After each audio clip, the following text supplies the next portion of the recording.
இப்போல்லாம் நைட்டு சாப்பாடு ரொம்ப ட்ரெண்டிங்காக போயிட்டுருக்கு எந்த சைடு பார்த்தாலுமே. அதுவும் இந்த Marina side, Marina beach side, mount road side இந்த சைட்லலாம் வந்து நைட் சைட் ஃபுட்டுனா அதுக்கு அவ்வளோ மவுஸ் ஆகிடுச்சு. உங்களுக்கு எல்லாமே தெரியும். இப்போ வந்து நம்ம இப்போ மிட் நைட்டில் ஏதாவது பிரியாணி சாப்பிடணும் அப்படின்னா வந்து சென்னையில் இருக்கிற ஒரே ஆப்ஷன் வந்து புளியந்தோப்பு அப்படி தானே சொல்லுவாங்க. முன்னாடியிலேருந்தே நானும் புளியந்தோப்புலாம் போயிருக்கேன். பட் நான் பிஃபோர் இல்லை ஆஃப்டர் மேரேஜுக்கு போனேன். அதுக்கப்புறம் போன கடை வந்து இந்த Q4 பிரியாணி தான். இது வந்து கரெக்டாக எங்கே இருக்குன்னா மெரினா பீச்சு லைட் ஹவுஸ் இருக்குல்ல, அதோட எண்டில் இருக்குது.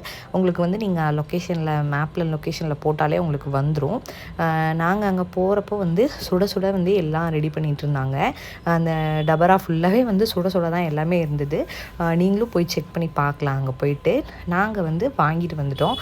சிக்கன் பிரியாணி தான் வாங்கினோம். அண்ட் பீஃப் பிரியாணி இருக்குது அவங்கக்கிட்ட. அதுக்கப்புறம் வந்து சிக்கன் 65 இருக்குது, தவா பீஃப் கறி இருக்குது, எல்லாமே இருக்குது. இந்த 3 தான் அவைலபிளாக வச்சுருக்காங்க. மட்டன்லாம் கிடையாது. சிக்கனோட ப்ரைஸ் வந்து 120, பீஃபோட ப்ரைஸும் 120 தான். சிக்கன் 65ஓட ப்ரைஸ் வந்து அது ஏதோ சம்திங். ஆனால் நீங்கள் காம்போவாக வாங்கிக்கிட்டிங்கன்னா வந்து 150 அந்த மாதிரி தான் வரும். 120 ப்ளஸ் பிரியாணி, அது ஒரு 4 பீஸ் ஆர் 5 பீஸ் கொடுப்பாங்கன்னு நினைக்கிறேன் சிக்கனு.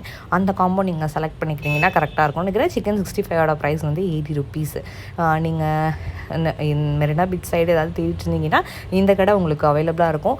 11:30க்கு அப்படி ஸ்டார்ட் பண்ணிடுறாங்க. பட் நமக்கு மேப்பில் 1 o'clock தான் காட்டுது. 11:30 ஸ்டார்ட் பண்ணிவிட்டு 5:30 அந்த மாதிரிலாம் கடையை க்ளோஸ் பண்ணிடுறாங்க. அண்ட் இங்கே டைனிங் கிடையாது நமக்கு.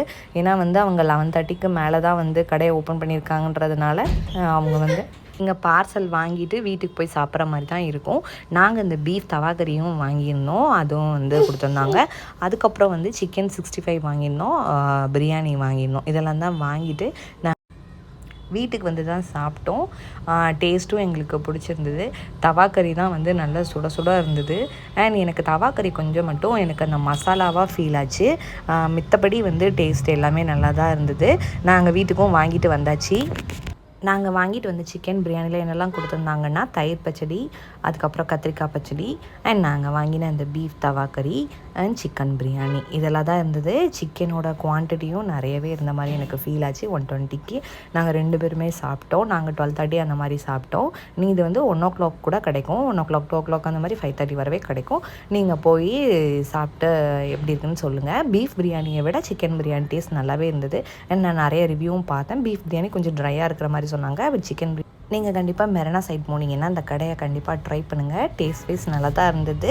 அவ்வளோதான் இந்த வீடியோ உங்களுக்கு பிடிச்சிருந்ததுன்னா கண்டிப்பாக லைக் அண்ட் சப்ஸ்கிரைப் பண்ணுங்கள். தேங்க்ஸ் ஃபார் வாட்சிங். பாய்.